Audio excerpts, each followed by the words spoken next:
दोस्तों, हिंदुस्तान की सियासत में चमत्कार कोई नई बात नहीं है। सोचिए, साल 1979 में सिर्फ 60 सीटें जीतने वाला नेता प्रधानमंत्री बन गया था और जिस पार्टी ने 154 सीटें जीती थी वो बस ताली बजाती रह गई। ऐसा ही साल 1999 में भी देखा गया, जब अटल बिहारी वाजपेयी जैसे करिश्माई शख्सियत तक की सरकार गिर गई थी, वो भी किसी घोटाले से नहीं, सिर्फ एक वोट से।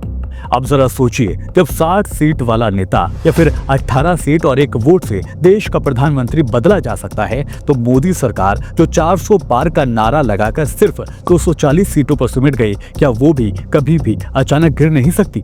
क्या 2025 का बिहार चुनाव सिर्फ बिहार तक सीमित रहेगा या उसकी गूंज सीधी दिल्ली की कुर्सी तक जाएगी?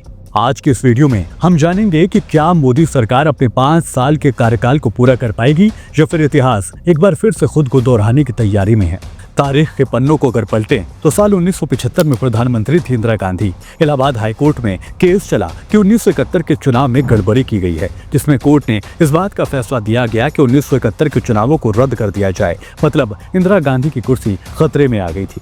लेकिन इंदिरा गांधी ने हार नहीं मानी। उन्होंने पूरे देश में इमरजेंसी का ऐलान कर दिया। अखबारों पर सेंसरशिप लगा दी गई, नेताओं को जेल में डाल दिया गया और आम लोगों की आजादी पूरी तरह से खत्म कर दी गई। 2 साल तक देश इमरजेंसी के साए में जीने को मजबूर हो गया। लेकिन इस इमरजेंसी के रिएक्शन में आम जनता का गुस्सा भी पल पल बढ़ता जा रहा था। इंदिरा गांधी के खिलाफ लोग एक साथ आ रहे थे और फिर 1977 में चुनाव हुए। इंदिरा को लगा कि लोग भूल चुके होंगे, लेकिन नतीजा इसका उल्टा निकला। जनता ने कहा कि इंदिरा हटाओ, लोकतंत्र बचाओ। अपोजिशन की पार्टियां जो पहले बिखरी हुई थी, वो इस बार एक साथ आ गई। जनसंघ जो आज की बीजेपी की जड़ है, इसके अलावा समाजवादी दल, लोकदल सभी मिलकर बने जनता पार्टी और कांग्रेस की बुरी तरह से हार हो गई। यह पहली बार था जब हिंदुस्तान में गैर कांग्रेसी सरकार बनी थी। मोरारजी देसाई को प्रधानमंत्री चुना गया था।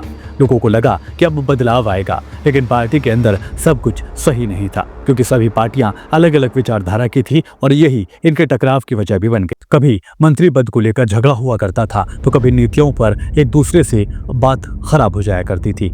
फिर धीरे धीरे खबर आने लगी और एक दिन 1979 आते आते सरकार डगमगाने लगी और आखिर मोरारजी देसाई को इस्तीफा देना पड़ गया। और तभी एंट्री हुई चौधरी चरण सिंह की, जिनके पास थी महज 60 सीटें। चरण सिंह ने चाल चली और इंदिरा गांधी से संपर्क साधा। कांग्रेस ने भी कह दिया कि आप पीएम बनिए, हम बाहर से समर्थन दे देंगे। और बस फिर क्या था, 60 सीट वाला आदमी देश का प्रधानमंत्री बनने ही वाला था। लेकिन राजनीति में भरोसा सबसे बड़ी बेवकूफी माना जाता है। बहुमत साबित करने से पहले ही कांग्रेस ने हाथ खींच लिया और चरण सिंह को बिना विश्वास मत के ही इस्तीफा देना पड़ गया। इससे क्या सीख मिली? यही कि हिंदुस्तान की राजनीति में सीटें नहीं चलती, बल्कि स्ट्रेटेजी काम आती है और कभी कभी छोटी पार्टियां ही पूरा खेल पलटने की काबिलियत रखती हैं। अब जरा 2024 के लोकसभा चुनाव पर आते हैं। बीजेपी ने क्या नारा दिया था? यही कि अब की बार 400 पार। सारे एग्जिट पोल्स में दिखाया गया कि मोदी लहर अभी भी बरकरार है और इस बार और ज्यादा तगड़े तरीके से जीत दर्ज करेगी। लेकिन जब 4 जून 2024 को रिजल्ट आया तो सबको बुरी तरह से झटक दिया। बीजेपी सिर्फ 240 सीटों पर सिमट कर रह गई।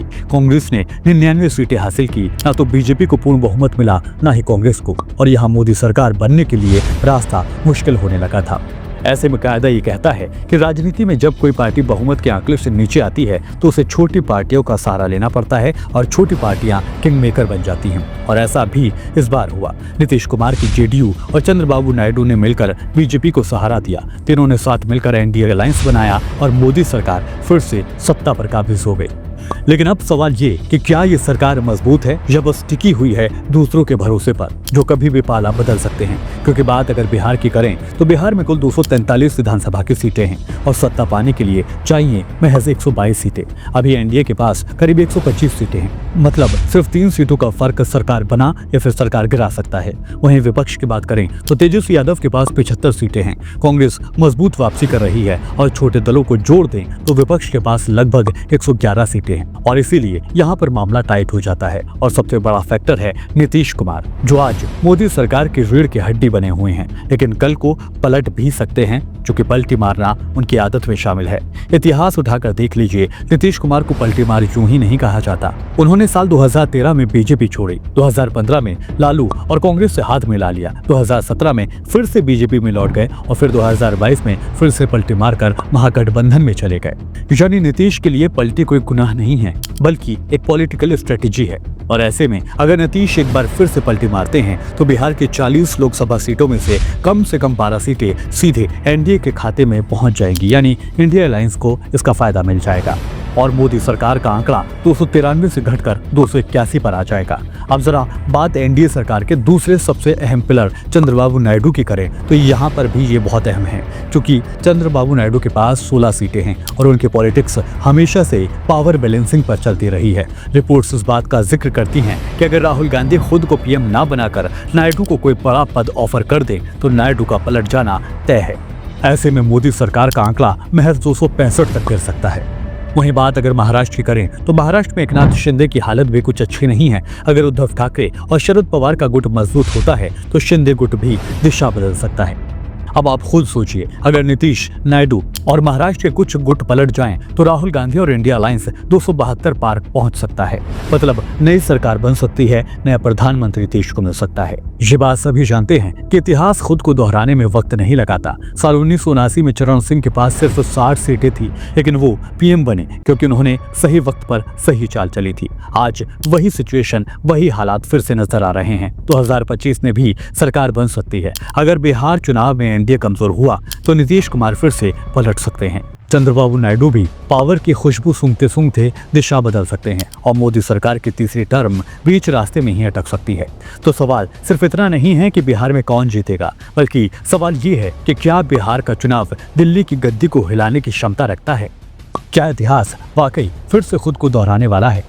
आपको क्या लगता है, क्या मोदी सरकार अपने 5 साल पूरे कर पाएगी या फिर 2025 बनेगा राजनीति का सबसे बड़ा ट्विस्ट? कमेंट में आप अपनी राय हमें बता सकते हैं। वीडियो पसंद आए तो वीडियो को लाइक कीजिएगा, शेयर कीजिएगा और चैनल को सब्सक्राइब जरूर कीजिएगा, क्योंकि हम सिर्फ सच आपको बताते हैं, वो भी अलग अंदाज में। फिर होगी मुलाकात। नमस्कार।